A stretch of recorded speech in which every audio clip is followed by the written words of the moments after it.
Fala aí, torcedor do Corinthians, começando mais um vídeo aqui no canal. Pessoal, bora ver o que os jornalistas falaram aí após esse grande jogo do Corinthians, né? Eles falaram que o Corinthians merecia sair com a vitória. O Corinthians jogou a segunda etapa aí com 1 a menos e conquistou aí um empate fora de casa. Comenta aqui o que você achou desse jogo. Agora, sem mais enrolações, bora para o vídeo, galera. Aí, Bertozzi, empate no Allianz Parque. Me parece claramente um empate que ficou melhor para o Corinthians, né? Porque, afinal de contas, um jogador a menos foi buscar um empate jogando mal no primeiro tempo e ainda o Hugo pegou um pênalti no final do jogo. De novo, né? Parece um déjà vu com o ano passado, com um roteiro diferente, né? Ano passado foi o gol do Garro, aquele gol com o jogo praticamente perdido, com expulsão do goleiro e sei lá o quê. E hoje era a questão do pênalti do Estevão, né? E que daria uma vitória que, pelo volume de jogo do Palmeiras, seria merecida.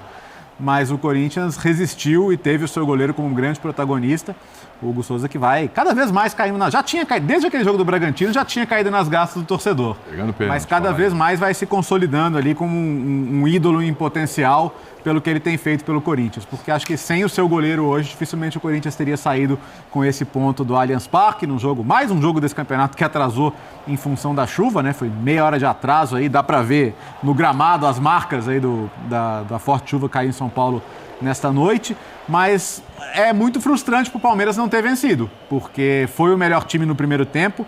O Corinthians chegou 3 vezes, essa uma delas com o Yuri Alberto, teve uma cabeçada do André Ramalho que o Everton defendeu brilhantemente e no final o Yuri Alberto conseguiu fazer o gol, mas o Palmeiras, na sua formação com 3 zagueiros, dando muita liberdade para os alas, especialmente o Piquerez, que fez um grande jogo, sem centroavante de referência, mas incomodando o tempo inteiro a defesa do Corinthians ali, que não conseguia achar os atacantes do Palmeiras, era para o Palmeiras, já no primeiro tempo, ter saído com resultado melhor. Quando fica com um jogador a mais, na minha visão, justamente no segundo tempo, aí a pressão pela vitória ficou ainda maior, mas o Corinthians conseguiu resistiu até o final, teve o seu goleiro como protagonista e acho que tem que ser, por todo o contexto, o time mais feliz na noite de hoje. Né? É verdade. O Hugo, que tinha pego um pênalti já na segunda-feira, como a gente falou aqui, né? Então ele já garantiu ali 2 pontinhos para o Corinthians, que ia ficar no empate, e hoje garantiu pelo menos aí mais um ponto para o Corinthians também, porque ia sair na derrota. Então, o Hugo aí garantindo essa liderança no geral aí do Corinthians na competição. Aí você vê o gol do Yuri Alberto, ele tomou cartão amarelo por causa desse golpe aí na bandeirinha do escanteio. E aí depois ele vai tomar um outro cartão amarelo por simulação. Você que não acompanhou o jogo teve visto uma simulação das mais toscas, o troféu Framboesa de Ouro, né? E ele acabou tomando outro amarelo e expulso, assim, bestamente. Aí, ó, tem um lance aí, a gente tá mostrando, né? Pra gente avaliar daqui a pouquinho também como foi o Yuri Alberto no jogo. Fez o primeiro com a camisa do Corinthians nessa temporada. Vitor Birner, o nosso querido Bertozzi falou sobre a pressão do Palmeiras no segundo tempo. Se alguém tem dúvida se ele se atirou ou não, veja só a reação dele. Exatamente. Seja, exatamente. Foi feio mesmo o negócio. Ô Birner, apesar da pressão no segundo tempo ali do Palmeiras, é uma pressão, em alguns momentos, meio desorganizada. Muita bola levantada na área, né? Conversando com os palmeirenses ali na redação, o pessoal falando, tá faltando um repertório aí. Você concorda ou não, Birner? Tudo bem? Tudo bem, William. Boa noite para você, Calçade, Léo. Boa noite ao Pedro, aos fãs e às fãs do esporte. Boa noite. O futebol não é... As coisas não são verdades absolutas. Sim. Então, a gente discutia aqui, por exemplo, no Linha de Passe da segunda-feira, tentando entender o que o Abel faria. E o Abel fez coisas diferentes hoje. Né? O uso dos alas, os 3 jogadores mais avançados sem o centroavante... enquanto o Corinthians, a gente já sabia, jogou como sempre joga. Os 3 volantes, um meia de criação à frente deles, a dupla de ataque, a de sempre, sem surpresas. E taticamente, o Palmeiras foi melhor que o Corinthians. O Palmeiras teve controle do jogo, pressionou mais, criou mais chances. Mas falta uma coisa. Quando você joga muito pelos lados, você precisa ter em sincronia com os ataques pelos lados, muitos jogadores entrando na área, e muitos jogadores na entrada da área. O que claramente não aconteceu em vários momentos. Ou seja, a ideia do Abel, que funcionou para o controle de jogo, foi incompleta. Óbvio que o Palmeiras poderia ter ganhado assim mesmo, porque criou mais chances, porque perdeu o pênalti. Mas para essa ideia estar completa, o time precisa chegar com mais jogadores vindo de trás na área, o que até, se for muito bem executado, dificulta para os zagueiros. Porque quando o zagueiro está marcando, por exemplo, um centroavante, é óbvio que se o Palmeiras tivesse um grande centroavante, o Palmeiras teria muito mais chance de ganhar hoje. É óbvio que o Palmeiras precisa de um centroavante de alto nível para o elenco, para a temporada ter mais sucesso do que terá ou pelo menos fica mais difícil sem esse centroavante. Mas quando você não tem esse jogador e você entra com jogadores de frente na área, a zaga adversária pode ficar perdida. Você não sabe se é um jogador volante que acompanha, se é o zagueiro que marca.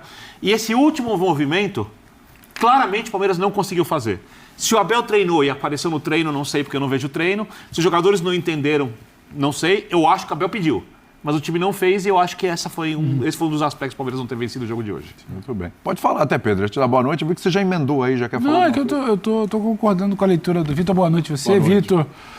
Calça, Léo, o fã de esporte que a gente em casa. Eu concordo com a leitura do Vitor. Não preciso ser repetitivo no que ele falou desse momento do que faltou. É que eu acho que é um primeiro Palmeiras e Corinthians no ano. A gente vai voltar naquele papo de ontem do Calçade, né? Embora o calendário nos faça querer acreditar que já estamos no 7º mês, a gente ainda está só no primeiro mês, de 8, 9 jogos, mas ainda é o primeiro mês. E eu acho que você tem várias maneiras de observar. Você pode pegar o cara que está um pouco sem paciência com a Abel da temporada passada, vai virar e falar de novo, vai lá, terminou o jogo levantando bola na área.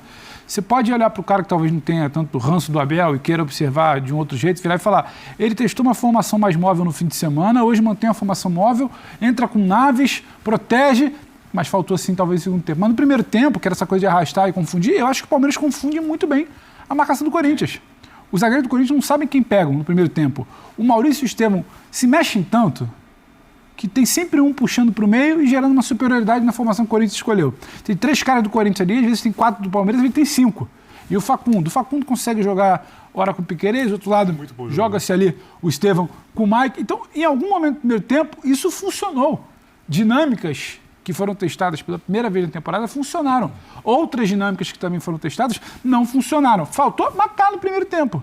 Se você no primeiro tempo faz 2-0 contra um adversário que não se encontrava em campo, o papo era outro. Faltou matar. Agora, se o cara quisesse se apegar ao segundo tempo, terminou levantando bola, que é uma certa imagem que fica, eu acho que não é só isso. O Bini explicou, faltou chegar com mais gente, talvez. E aí, o Hugo pega o pênalti do Estevão, a gente poderia estar falando aqui de uma boa vitória do Palmeiras. Tem finalização de fora que o Hugo também se mostra seguro. Então, não foi um jogo ruim. O Hugo foi melhor em campo. De todo ruim do Palmeiras. Mas tem detalhes que você precisa caprichar para vencer um derby, um clássico. E acho que é com o decorrer do trabalho. E a gente está há muito tempo falando que falta peça de ataque no Palmeiras. Sim. Então, acho que tem algumas maneiras de se ler o jogo, mas entendo, é legítimo o torcedor que está querendo camisa 9, o torcedor que está querendo ver um pouco mais no final do jogo, um torcedor que se incomoda com a bola que não entra, com o Estevão, com um time que não decide quando poderia ter feito 2, talvez 3, quem sabe, no primeiro tempo, é legítimo. Só que eu acho que talvez não, também nem tanto ao céu, nem tanto à terra ali. Acho que dá para equilibrar um pouco.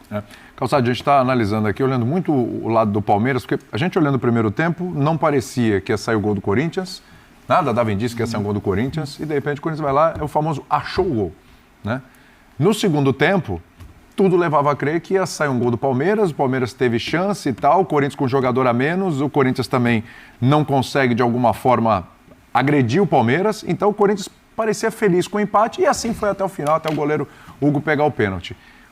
Tem nenhum mérito do Corinthians nesse empate? Segurar esse resultado com o Palmeiras jogando fora de casa? É tudo mais do prisma do Palmeiras? Faltou para o Palmeiras que errou, o Palmeiras que perdeu para ele mesmo? Ou empatou com ele mesmo? Bom, boa noite. Acho que a pergunta é ótima, porque dependendo, se você olhar para o Palmeiras e aqui a gente vai fazer uma lista de problemas que o Palmeiras tem, vai parecer que sim.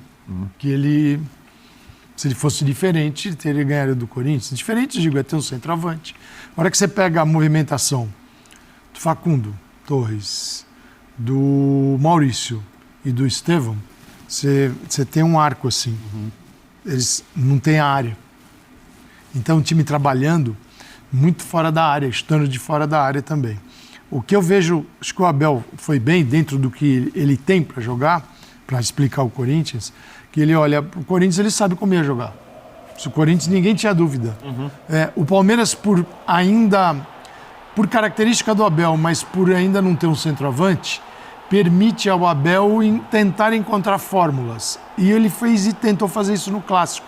Tentou se adaptar ao adversário, adaptar o seguinte, adaptar seu time ao estilo de jogo do adversário para tentar diminuir a capacidade do Corinthians. Então ele veio com 3 zagueiros para 2 atacantes, Yuri e Memphis. Colocou o Rios para pegar o Coronado. Falou, bom, aqui eu tenho a criação e os atacantes marcados com 3 zagueiros, libera os laterais tem os jogadores no meio de campo, né? Ele tinha o Rios, aí o Veiga, ele pôde soltar o Veiga, Piquerez do lado esquerdo, Mike do lado direito e 3 atacantes que, sim, carregam a bola.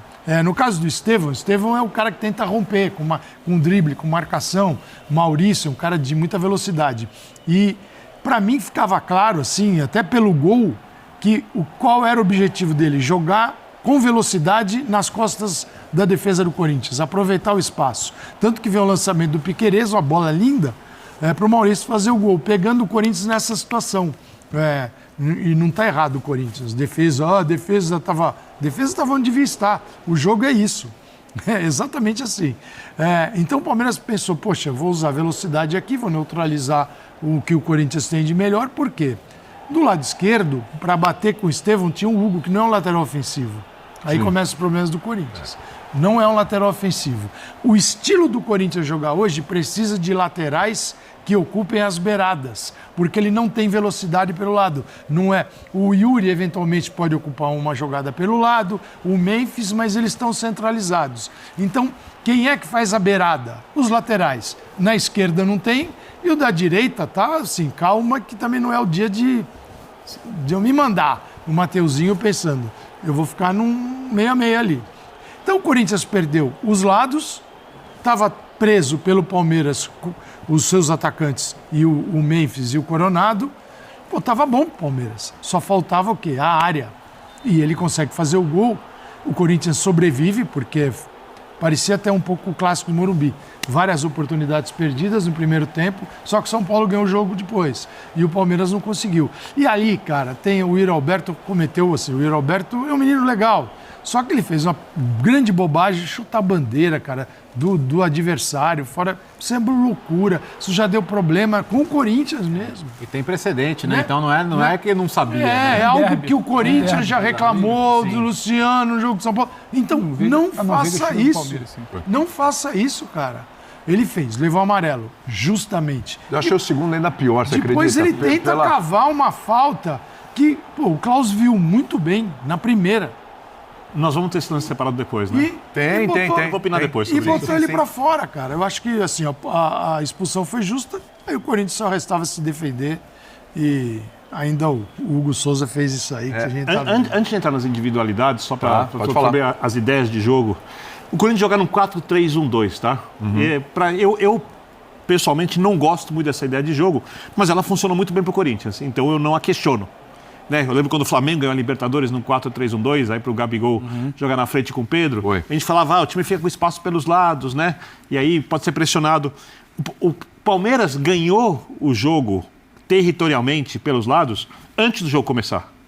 Porque justamente o que o Abel faz, quando ele deixa de um lado Mike, muito avançado, com o Estevão, exatamente do lado onde o trio do Corinthians não consegue cobrir, o Coronado não consegue fazer essa volta.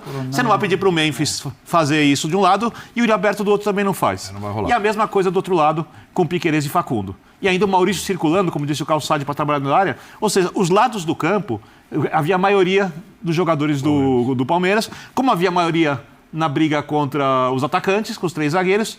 E aí, se você for contar o quarto jogador que o Calçado já chamou a atenção, a briga do Richarlison contra o Coronado, 4-3, ou seja, o Palmeiras começou territorialmente ganhando o jogo antes do jogo começar. Tá? Faltou, como disse, a entrada na área, que deveria ser feita nesse caso hoje. Quem tem que entrar na área quando você joga assim é o Richard Rios, é o Veiga. Os volantes precisam entrar mais na área para surpreenderem, até porque se você perder a bola, tem os 3 jogadores atrás segurando os 2. E o que eu vi foram os 3 chutando de longe. Então, faltou esse complemento de movimentação na parte coletiva. Individualmente, aí eu já acho que o Corinthians não teve uma atuação pior que a do Palmeiras. Porque o erro do Richard Rios, para mim, não é surpreendente. Eu canso de falar aqui. Ele, tecnicamente, é o melhor volante que o Palmeiras tem. Mas ele, até hoje, é um jogador inconsistente. Não quer dizer que ele vai ser a vida inteira, tá? O que eu chamo de jogador inconsistente? Ele joga bem diversas vezes ou muito tempo nos jogos, mas eu lembro ano passado dele perder a bola e parar. Né? Porque se você tem um jogador mais limitado e você usa nessa função, o treinador se preocupa em proteger os limites do jogador. Ou seja, vamos supor que o cara é um pouco mais lento na recuperação. No meu caso, o Richard Rios. Ele vai deixar um jogador mais veloz para fazer essa recuperação quando o time perde a bola. Vamos supor que o jogador tem uma dificuldade para sair jogando. Não é o caso do Richard Rios. É bom jogador. A bola não passa no pé dele na hora de sair jogando. O treinador conta muito com o Richard Rios. Só que falta alguma coisa para ele ser esse volante que o Palmeiras precisa. Tá? Isso fez uma enorme diferença. Você não acha que hoje é uma fatalidade, uma coisa do jogo, é uma recorrência do Richard Rios? É uma coisa que recorrente seria se acontecesse sempre. Eu diria que não me surpreende quando acontece com ele. É um jogador que você não confia? É isso. Apesar de achar o melhor volante do time, e aí você tem que trabalhar para o jogador ter um pouquinho mais de atenção, para ele ter essa recuperação melhor, para às vezes ele simplificar no passe, até os melhores, até o Rodri, o melhor do mundo, pode errar um passe na saída, você não tem nenhum problema. É que com o Richard Rios, esses pequenos equívocos, e não precisam ser exatamente de erros de passe, acontecem mais vezes do que podiam acontecer com um jogador bote do nível Memphis, dele. Né? Ali foi o Memphis, não foi o Coronado. Ali foi o Memphis, porque o Coronado fisicamente é um Coronado não ia dar bote ninguém. Se não dá certo. E o Memphis, sim. E esse, assim, esse é o problema do Coronado. Né? O Coronado, já na Arábia Saudita, você olhando os jogos dele, o seu confronto físico, tem o jogo físico. Né? O jogo é físico também. E aí já é um jogo que pesa mais para ele. Né? E ali o Memphis toma a bola e passa para o Yuri Alberto, que retarda a finalização até ter um ângulo muito difícil. Assim, foi um belo gol. Belo gol do excelente centroavante, que o problema foi o pós-gol, ou depois do gol. Chutar a bandeira lá. Não se faz isso, gente. Já tem tanta loucura no futebol, não faz Mas vem cá, o Memphis, a gente tem analisado, acho que na segunda você falou sobre os clássicos do Memphis, né? Eu falei que não, que o jogo do Morumbi foi um horror. O ano passado ele chegou a jogar aquele jogo contra o Palmeiras, ele estava... Eu não lembro. O jogo contra o São Paulo ele estava fora de forma e quando teve dois jogadores expulsos naquela partida. O Memphis é o cara que dá o bote e assistência para o Yuri Alberto hoje, certo? Sim. Como é que dá pra gente avaliar o Memphis nesse clássico, já que a gente tá querendo ver o Memphis mais produtivo em clássicos? Melhor que no último. Melhor que no último. Melhor? Que no último. O que significa que foi bem ou porque no último? Eu tô com o Vitor. O Vitor falou que não conseguiu jogar. O último tem um outro detalhe. A atuação do São Paulo não deixa nem você lembrar que o Memphis estava em campo. Porque a bola não chega na região do Memphis. Não é que a bola chegou e não sabia o que fazer. E hoje é uma atuação melhor e não necessariamente porque a bola chegou de novo. O Memphis foi lá roubar. O Memphis é o primeiro bote um pouco mais consistente, assim, ainda que eu concorde muito, tem uma certa displicência. Eu não sei se é um excesso de confiança. O Richard Rios com a bola no pé, ele é um cara que vem de futsal. Ele tem muita qualidade. Sim, também acho. E acho que ele confia demais nesse controle da bola dele. E muitas vezes não é só... É porque fica mais, ele salta aos olhos quando perde e sai gol. Mas muitas vezes no jogo tem bola que ele tá beirada de campo, que ele tá com aquele... E muitas vezes dá certo, né? Aquele olhar pro campo, aquela coisa meio elegante e não tão consistente, para você o termo. Só que aí o Memphis, o primeiro bote que o Corinthians dá, um pouquinho mais de, sabe, força, compatibilidade, chegada, entendendo, um pouco mais de fome que era um clássico, sai o gol. Mas não é que a bola bateu no Memphis, o Memphis articulou e criou pro Yuri. O Memphis teve que sair para fazer uma outra. Ele evolui porque foi melhor do que o de São Paulo. O São Paulo engoliu ali, também não citou e não teve o que fazer. Vai parar de falar. Mas ainda não é sobre o Corinthians jogando. O Roberto fez o primeiro gol do ano dele. Primeiro. Né, de um ano que começou ontem, mas já tem 800 jogos. Que em alguns jogos ele nem atuou ou atuou parte dos jogos. A gente vai parar de falar deles quando o Garro jogar. Quando o Garro voltar para o time, a conversa vai mudar. É igual ano passado, que a gente parou de falar do Yuri quando todo mundo chegou. Porque na realidade a gente está falando do Garro, o melhor jogador do Corinthians do ano passado. O Garro joga muito por dentro e tem passe em profundidade para os dois. O Coronado, ele vai às vezes buscar muita beirada. Um jogo que ele vai tentar construir na beirada do campo, tentando sair da marcação. E é mais difícil. Para eles dois, porque eles jogam ali no centro, né? Então, dá para ver o posicionamento dos dois aí, nesse gol.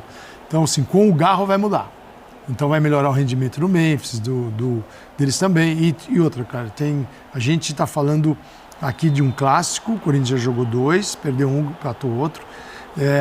E ainda não completou um mês do Corinthians, da volta do Corinthians aos treinamentos. Então, também não dá para sair cobrando todos os jogadores, porque uns vão estar num nível melhor, com 3 semanas, nesse caso, outros vão demorar um pouco mais. Então, isso é natural. Né? Ainda mais quando você tem a tua preparação prejudicada, porque tem que jogar. Então, ele vai melhorar o nível quando o Garro voltar. Acho que não está longe disso. e com a camisa 8 e não com a 10, que estava no contrato do Memphis, tinha que dar 10 para ele. Ele não foi hoje, né? Acho isso horroroso, tá? Horroroso. Primeiro, acho que não deve, o Memphis, assim, acho que isso para o torcedor pode até dar uma quebrada na imagem dele, uma mancha. Porque é um cara legal, um cara que se integra com a torcida, com a cidade, comunidade, com tudo, ele é gente boa, ele tá na dele, mas você tirar a camisa de um companheiro que acabou de receber essa camisa aqui o outro dia... Melhor jogador do time do ano passado. Não é legal. Não é legal. Cara, joga com a 55, soma os dois, dá 10. Vai com a 28, que dá 10. Agora, tirar 10 de um para você... Aí fizeram toda lá uma cena para dar 8 pro Garro para tirar do Charles. Galera, que baita jogo hoje que foi lá no Allianz Parque, né? Corinthians foi encarar o Palmeiras lá e saiu com um empate aí heróico, né? Teve um pênalti defendido aí pelo Hugo Souza no finalzinho da partida. Charles ali se atrapalhou com a bola, né? Aí a bola ficou com o Palmeiras foi para o ataque. O Estevão ali na área, né? Rabiscou ali e o Rian, pessoal, derrubou ele, pênalti para o Palmeiras. Estevão foi na bola, né, e errou, galera.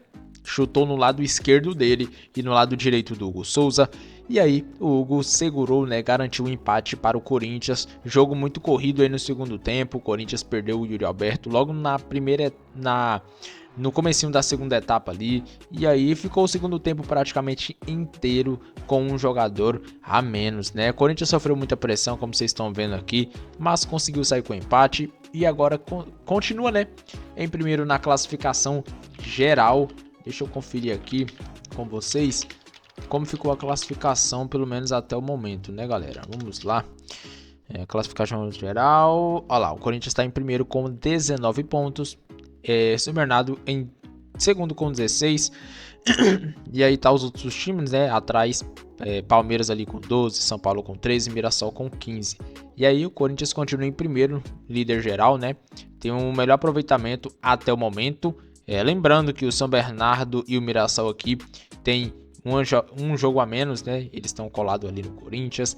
Palmeiras tem um a menos também. Praticamente todos têm um a menos, menos o Corinthians e o Novo Horizontino, né? Galera, o que vocês acharam aí desse jogo aí do Corinthians contra o Palmeiras? O Corinthians jogou bem, mereceu a vitória ou mereceu o empate? Comenta aqui a sua opinião. Agora, galera, eu vou ficando por aqui e até o próximo vídeo. Fui!